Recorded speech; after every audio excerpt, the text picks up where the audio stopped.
नमस्कार, मैं योगेश राणा। भारत जोड़ो यात्रा समाप्त हो गई। राहुल गांधी अपने दिल्ली स्थित निवास पर पहुंच गए, लेकिन एक गुड न्यूज और एक बड़े सवाल के साथ। पहले गुड न्यूज की बात करते हैं, फिर सवाल पर आएंगे। एक सच यह है कि भारत जोड़ो यात्रा ने राहुल गांधी की नई छवि बनाई है। आप ध्यान दीजिए, जब करीब 2 दशक पहले राहुल गांधी ने राजनीति में कदम रखा था तो उनकी छवि एक हैंडसम युवक की थी। उनके गालों पर पड़ने वाले डिंपल तक चर्चा में रहा करते थे। इसके बाद उनकी छवि एक नॉन सीरियस पॉलिटिशियन की बनी और उस छवि के साथ उनके नाम के साथ पप्पू भी जुड़ गया। अब भारत जोड़ो यात्रा ने उनकी छवि के साथ पप्पू शब्द को हटाकर कुछ नए शब्द जोड़ दिए हैं। आप इन शब्दों को पिछले कुछ हफ्तों से लगातार सुन रहे होंगे। ये शब्द है अद्भुत फिजिकल स्टेमिना, दृढ़ निश्चयी, दृढ़ संकल्प, हार न मानने वाले जज्बे का धनी, एक दार्शनिक, मेहनती, एक अच्छा बेटा और एक बहुत ही अच्छा भाई। लेकिन इन सब अच्छी बातों के साथ साथ एक सवाल भी है जिस पर बात नहीं की जाएगी तो बात अधूरी ही रह जाएगी। इसीलिए इस पर बात करते हैं। आप ध्यान दीजिए, राहुल गांधी ने इस पूरी यात्रा के दौरान हाफ सफेद टी शर्ट पहने रखी और बेतरतीब बाल और बड़ी हुई दाढ़ी में दिखे। कईयों का कहना है कि राहुल गांधी ने ऐसा इसलिए किया क्योंकि वो राजनीति और राजनेताओं की पुरानी रूढ़िवादी सोच के खिलाफ एक संदेश देना चाहते थे। ये सब बातें सही है, लेकिन मैं एक ही बात मानता हूं और वो यह है कि कांग्रेस देश की एक बड़ी राजनीतिक पार्टी है और राजनीतिक पार्टी की पहली प्राथमिकता लोकतंत्र में केवल चुनाव को जीतना होनी चाहिए, क्योंकि वो सत्ता में आएगी तभी उन बातों और विचारों को अमल में ला पाएगी जिनकी वो बातें करती रहती है। और राहुल गांधी की इस यात्रा को लेकर 2 बातों पर राजनीतिक तौर पर गौर किया जाना बहुत ही जरूरी है। पहली बात, भारत जोड़ो यात्रा के समापन कार्यक्रम में शामिल होने के लिए कांग्रेस ने 21 दलों को न्योता दिया। इनमें से 11 ने न्योता स्वीकार किया और कार्यक्रम में मौजूद रहे, लेकिन 8 पार्टियों ने इस निमंत्रण पत्र को स्वीकार नहीं किया। 11 के मुकाबले 8 का आंकड़ा छोटा होता है, लेकिन कोई भी निष्कर्ष निकालने से पहले आप इन पार्टियों के बारे में जान लीजिए जो राहुल गांधी के कार्यक्रम में शामिल हुई है।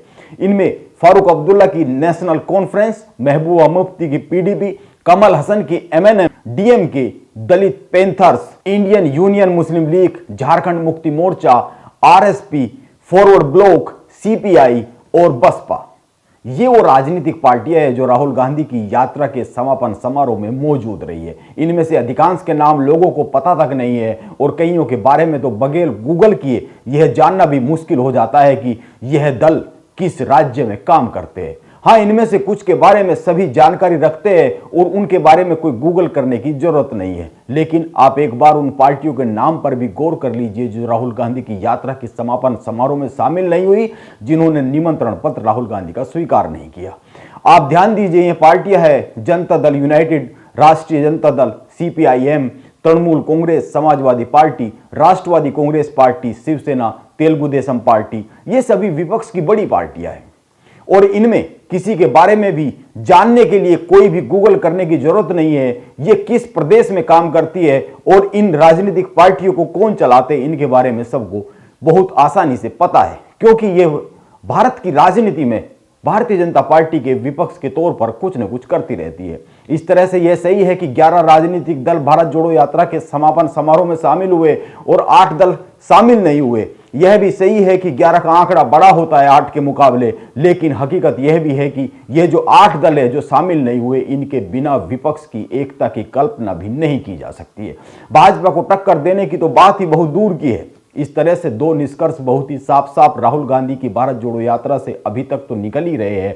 एक, यह सही है कि राहुल गांधी एक हैंडसम युवक और नॉन सीरियस पॉलिटिशियन की सीमा रेखा को लांघकर एक दृढ़ निश्चयी और दार्शनिक छवि के एक नए दौर में प्रवेश कर गए हैं, लेकिन इससे कांग्रेस को राजनीतिक तौर पर क्या मिला, यह तो सवाल अभी बाकी है। और दूसरी बात, राहुल गांधी भारत जोड़ो यात्रा को पूर्ण कर दिल्ली अपने घर पर पहुंच गए हैं। इसी साल 9 राज्यों में देश में विधानसभा के चुनाव है और अगले साल देश के लोकसभा के चुनाव है। ध्यान में रखना चाहिए कि भारत जोड़ो यात्रा के दौरान राहुल गांधी ने गुजरात और हिमाचल में विधानसभा के चुनाव में प्रचार करने से साफ साफ मना कर दिया था। हालांकि गुजरात में वो एक जनसभा करने गए थे, लेकिन हिमाचल में तो वो गए भी नहीं चुनाव प्रचार के लिए। इसीलिए एक सवाल तो यह भी है कि अब राहुल गांधी की आगे की रणनीति क्या रहने वाली है। वो अपनी दाढ़ी को कटवाएंगे या फिर इसी तरीके से एक दार्शनिक की छवि के तौर पर खुद को स्थापित करना चाहेंगे।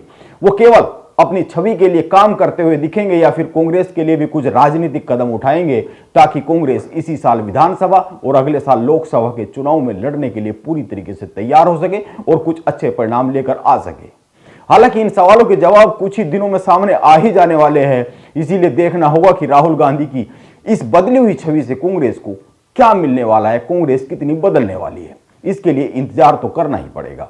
नमस्कार, आप बने रहे मेरे साथ।